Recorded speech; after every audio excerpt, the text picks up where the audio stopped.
ആർത്തുലച്ചു വന്ന മലവെള്ളപ്പാച്ചിൽ അനേകം പേരെ വാരിയെടുത്തു പോയപ്പോൾ ചിലർ മാത്രം കണ്ണീരോർമ്മകളോടെ ബാക്കിയായി.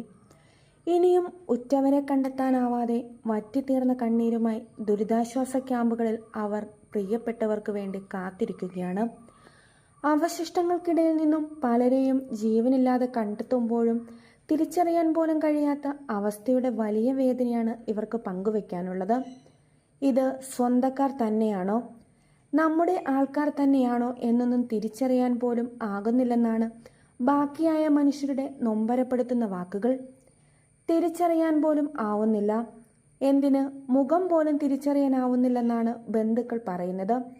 ധരിച്ച മാലകളോ വസ്ത്രങ്ങളോ അടയാളങ്ങളോ നോക്കിയാണ് ആളെ തിരിച്ചറിയുന്നതെന്ന് ബന്ധുക്കൾ പറയുന്നു. ദുരന്തത്തിൽപ്പെട്ട ചിലരുടെ ശരീരഭാഗങ്ങൾ മാത്രമാണ് ലഭിച്ചിട്ടുള്ളത്. കൈയും കാലും തലയും ഇല്ലാത്ത മൃതദേഹങ്ങൾ പോലും ഇതിലുണ്ട്. അവയെല്ലാം തിരിച്ചറിയുമ്പോൾ നെഞ്ചുപൊട്ടി വിലപിക്കാൻ മാത്രമാണ് ശേഷിക്കുന്നവർക്ക് സാധിക്കുന്നത്. അതേസമയം മുണ്ടക്കൈ ദുരന്തത്തിൽ മരിച്ചവരുടെ എണ്ണം 300 അടുക്കാനായി. ദുരന്തബാധിത പ്രദേശത്ത് തിരച്ചിൽ ഊർജിതമായി തുടരുകയാണ്. സൈന്യം നിർമ്മിക്കുന്ന ബെയിലി പാലം പൂർത്തിയാകുന്നതോടെ വലിയ വാഹനങ്ങളും തിരച്ചിൽ സാമഗ്രികളും എത്തിക്കാനും രക്ഷാപ്രവർത്തനം വേഗത്തിലാക്കാനും സാധിക്കും. ദുരിതാശ്വാസ ക്യാമ്പിനകത്ത് സ്വകാര്യ സന്ദർശനം അനുവദിക്കില്ലെന്ന് മുഖ്യമന്ത്രി പിണറായി വിജയൻ പറഞ്ഞു. മാധ്യമങ്ങൾ ക്യാമ്പിലേക്ക് ക്യാമറയുമായി കയറരുത്. ഓരോ കുടുംബത്തിനും സ്വകാര്യത സൂക്ഷിക്കാൻ കഴിയുന്ന രീതിയിലാകും ക്യാമ്പെന്നും നേരിട്ട് ക്യാമ്പിലേക്ക് സഹായം അനുവദിക്കില്ലെന്നും മുഖ്യമന്ത്രി പറഞ്ഞു. വയനാട്ടിലെ സർവകക്ഷി യോഗത്തിന് ശേഷം മാധ്യമങ്ങളോട് സംസാരിക്കുകയായിരുന്നു മുഖ്യമന്ത്രി പിണറായി വിജയൻ. ഇപ്പോൾ കൂടുതൽ ശ്രദ്ധിച്ചത് ഒറ്റപ്പെട്ടവരെ രക്ഷിച്ചെടുക്കാനായിരുന്നു.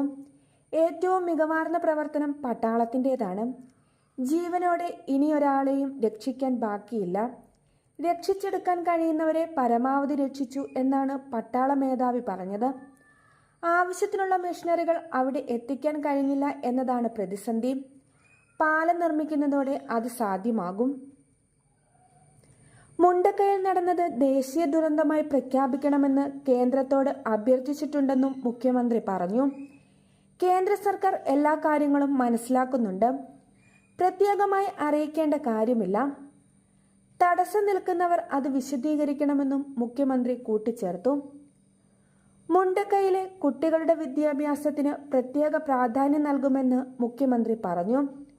കുട്ടികൾ എവിടെയാണോ ഉള്ളത് അവിടെ വെച്ച് വിദ്യാഭ്യാസം നൽകും. പെട്ടെന്ന് സ്കൂളിലേക്ക് പോകുന്നത് പ്രായോഗികമല്ല. അതേസമയം പ്രത്യേക മാനസികാവസ്ഥക്കാരാണ് ദുരിതാശ്വാസ നിധിക്ക് അടക്കമെതിരെ പ്രചരണം നടത്തുന്നതെന്നും മുഖ്യമന്ത്രി പറഞ്ഞു.